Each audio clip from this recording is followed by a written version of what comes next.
Hey! Salut toi! Comment ça va? Moi, ça va bien aujourd'hui.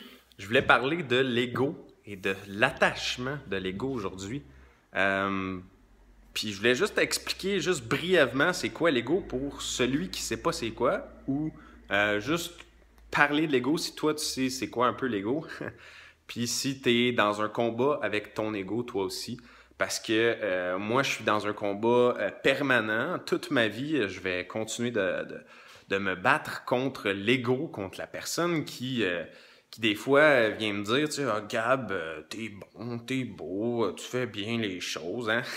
Parce que l'ego, c'est un peu la petite voix dans notre tête qui vient nous dire qui vient nous donner un peu notre sentiment d'importance. Puis tous les humains, on a pas mal ça. En tout cas, aux dernières nouvelles, là, peut-être que toi, t'en as pas. Là. Faudrait que tu m'expliques comment ça ou pourquoi. Mais selon plusieurs personnes, on est tous et toutes dotés d'un ego. Puis l'ego, c'est un ennemi un peu du bonheur. Pourquoi? Parce que l'ego, des fois, il nous pousse pas vers des choses qui sont positives. Pas toujours, en tout cas. Des fois, oui. Mais des fois, non. Comme tu sais, je donne l'exemple, supposons, tu as un argumentaire avec un collègue à ton travail, supposons. Puis les deux, vous essayez d'avoir raison sur un sujet ou un autre. Euh, peu, peu importe quoi, là, mais vous êtes dans un argumentaire en essayant d'avoir raison. Puis tout d'un coup, tu te rends compte que la personne en face de toi, elle a un meilleur argument. Mais habituellement, qu'est-ce qu'on fait dans ce cas-là? C'est qu'on continue quand même de pousser notre point. Ou ben non, volontairement, on va même ignorer les arguments que l'autre nous apporte, même si on voit clairement qu'elle a raison, puis que nous, on a tort, mais on va soit ignorer ou on va ignorer les faits ou on va comme juste continuer de se battre même si on sait qu'on n'a pas raison. La plupart des gens, c'est ça qu'on fait dans certains contextes à un moment ou un autre dans notre vie. Pourquoi on fait ça? C'est juste tout simplement parce que on veut pas perdre la face. Puis on veut un peu préserver notre ego. Puis c'est des mécanismes naturels. Notre cerveau fonctionne à peu près tout de la même façon à certains points. Mais tu sais, l'ego, c'est tout quelque chose qu'on a, puis c'est tout quelque chose qui essaye souvent de prendre le dessus sur nous. Puis c'est juste en étant conscient de ça qu'on peut se détacher de notre ego. Puis quand on amène une idée à quelqu'un puis qu'il la rejette, il faut juste pas s'attacher à l'idée. L'idée, elle nous appartient pas. Tu sais, toutes les idées, de toute façon, il n'y a rien qui nous appartient.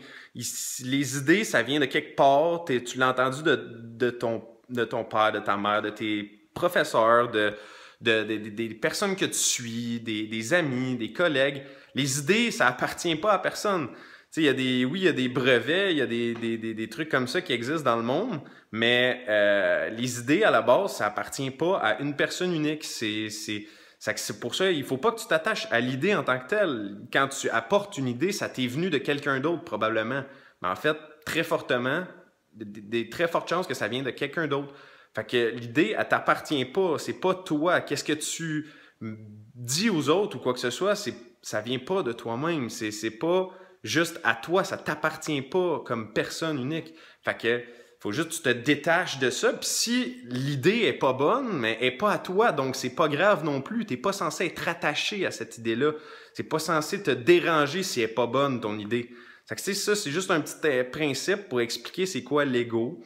Puis essayer de faire réfléchir, de te faire réfléchir si tu sais pas c'est quoi, puis juste d'inspirer les autres ou à en parler, une façon de l'expliquer à des gens qui savent pas nécessairement c'est quoi. Parce qu'on vit dans un monde où est-ce qu'il y a beaucoup de gens soit qui oublient ou qui savent juste pas c'est quoi l'ego, parce que on vit dans une société où est-ce que souvent les gens veulent avoir raison, les gens sont attachés à leurs idées, les gens sont égocentriques, puis ainsi de suite. Puis c'est pas tout le monde qui est comme ça, mais on vit dans cette société-là, puis c'est important de partager des bonnes idées, de s'en parler aussi, de c'est quoi l'ego, de comment que ça peut nous nuire, de qu'est-ce qu'il faut faire pour essayer d'un peu se détacher des mauvaises choses que l'ego peut nous amener dans notre vie, puis juste d'embrasser le fait que c'est un combat perpétuel qu'on va mener jusqu'à la mort. Donc, c'était ça mon petit vidéo aujourd'hui. J'espère que vous avez aimé. Partagez-le si ça peut vous faire plaisir. Et échanger des bonnes idées avec moi dans les vidéos ici-bas. Vous pouvez me donner des commentaires, des idées d'autres vidéos, des questions, peu importe. Moi, je veux échanger puis je veux qu'on partage tous ensemble des bonnes idées. Donc, merci tout le monde. Salut!